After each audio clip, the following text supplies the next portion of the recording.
Hey world, Dolphin Doug here. I am on the road to Eagle Crest and I just discovered something new. It's this little parking area. This driveway, I came up and skied at Eagle Crest last year and I don't remember this being here.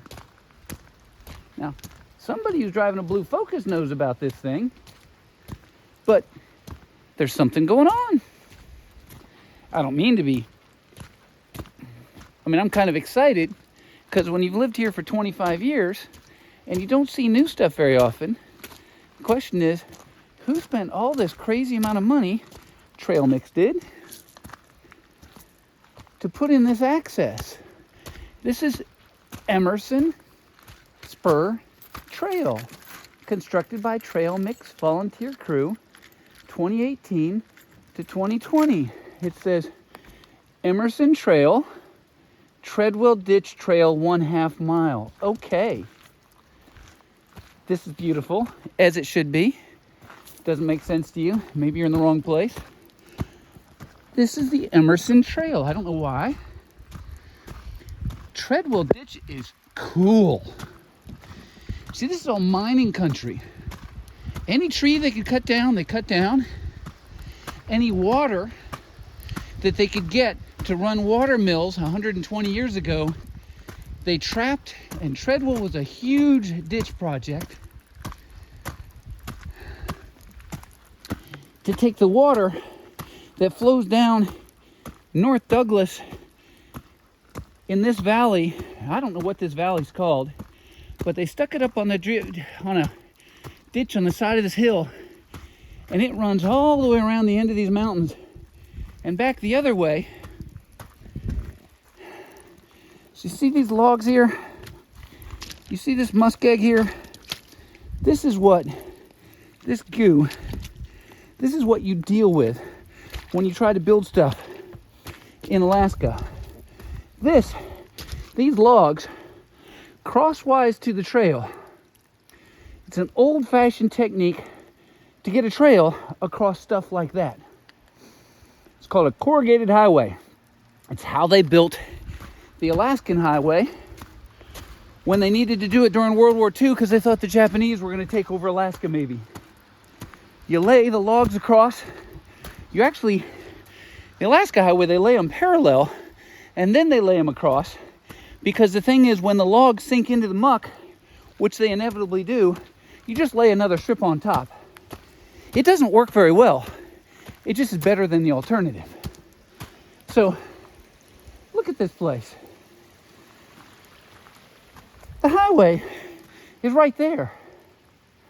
Somebody else knows about this place, but it's Saturday in October in Juneau. It's drizzling rain, but we live here. Just wear a hat like this. I'm plenty warm enough. I'm actually getting kind of warm on this climb up.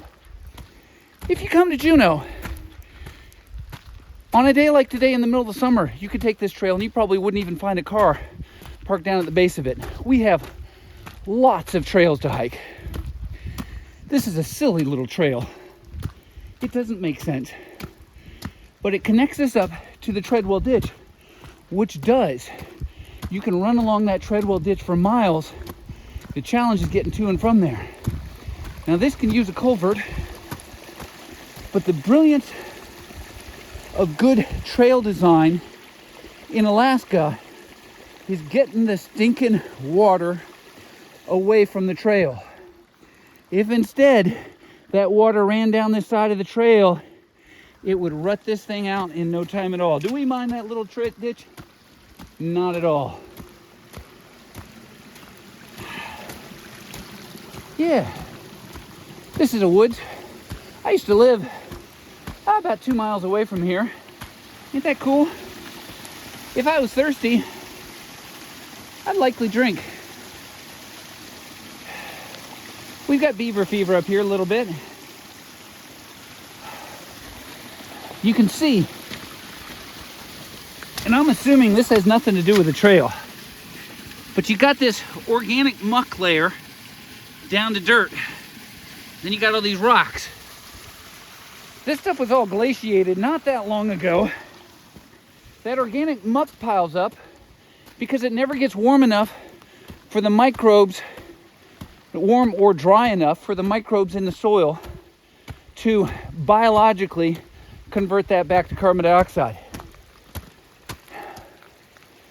So while it looks like this trail was just etched through the woods, because it was, it doesn't take very long to just turn green like this again. I'm surprised at the size of these trees, because considering how close we are to Juneau, it must be this was too far of a stretch for the lumberjacks of 140 years ago to go around and chop wood, because they cut everything they could get to. And the deal is, if you take these trees down, they go downhill really easy. Another thing to know, look at this. See this big root? This root bundle? The tree fell over, fell up. They have very shallow roots. There's no tap root underneath that thing. That was not that big of a tree. I'm not sure which one of it. Here, look at this guy. I mean, come on. Okay, so that tree, that's 15 inches in diameter, maybe. They're the roots. Now, I look at that and I say 99% chance that thing fell over because they put in this trail. Did it kill anybody? Did it hurt anybody? What happens when a tree falls in the woods and nobody hears it? Well, this one fell down because they put in this trail. Now, some of you are tree lovers. And while I love trees, I mean, I like this. This is nice. This protects people from, I guess you can still ride your bike and fall right over that. Well, I do love my trees. Trees grow back. I love trees, and I love the fact they grow. I love the fact they soak everything up and make things beautiful. Lots of times I don't want trees. This is a forest, it's gonna grow back. But that's what happens when you put in a trail, is you end up with downed trees. Now, in 100 years from now, does it matter? Well, those stumps are still gonna be there. Stumps don't rot away very fast up here. I mean, some of them do. I don't actually understand the dynamics. I can find out. I used to live, as I said, not too far. See this tree right here? This tree right here is who knows how old. But we can look at how old it is. Clearly, that's the stump that it came from. Oh, we got a dog upstairs. Okay, look at the size of that tree. That's a big tree. But what you look for on this thing is, how did they cut it? And I've seen ones not too far from here that have stumps that have notches cut in them, so they could put boards that the loggers could stand in, because the logger does not want to cut at this level. It's too big for the amount of work. Not that they ever would on this tree, but some of these trees, you need to get up a ways, because this bottom bit, all of the grain's not straight. It's not as valuable as the stuff up there. So you get almost all the value of the tree right here. Now, you can see a notch cut in. There are only so many ways that trees are cut. Now, this thing must have rolled over, because you put the notch the direction you want the tree to fall. I would think that they want to lay it down this way, but why didn't they take it? Now, here's another interesting. Hello. And you know this trail had been here? I didn't just discover this thing. That's the first time I've been up it. Okay. So I don't know how long it's been here. I've only been in Juneau for a couple years. Okay, I've been here 25, and anyway, still learning. Happy dog, happy life. You too. So this is fire damage. You can see some more of it down there, right? Okay. What's a fire doing up here? I mean, this is just see this tree down here. You can't see it very well, but there's more fire damage down there. Okay. Look at all these trees. These trees were cut down, dropped. There's a story here. I can't quite interpret it all, but something happened. They cut down the trees and never harvested them. This guy right here is almost certainly old enough, but it's got a huge knot in it. Nobody wants that knot, so they just said, nah, Now, trees tell you a big story. They tell you all sorts of stuff. You got the tree ring data. You can tell how old these stumps are from a. Look at this stump was rotten, or it rotted later. But there's the tree it came from. It went a long ways. Something weird's going on here. This is human. It's not nature. It's not like a windstorm came in and knocked this stuff down. I've been in the Smoky Mountains and I saw where an airplane crashed. Well, this isn't an airplane crash either. And for all I know, this trail might be old, but you see this washout? No idea whether this is human made or not. It doesn't really, here's the thing. You guys live in a place where people have been a long time, where things are kind of stable. Alaska is not stable. You see this tree? This tree didn't fall down because of the trail. This tree is old. This stump is old. This is who knows how old this is. But the loggers didn't cut it down. So when trees fall down in the forest, does it really matter if somebody put a trail in that caused it to fall or not? Now, I love my forests. Part of the nature of trees is they're going to die. Some of these trees are going to be hundreds of years old, and I love my old growth.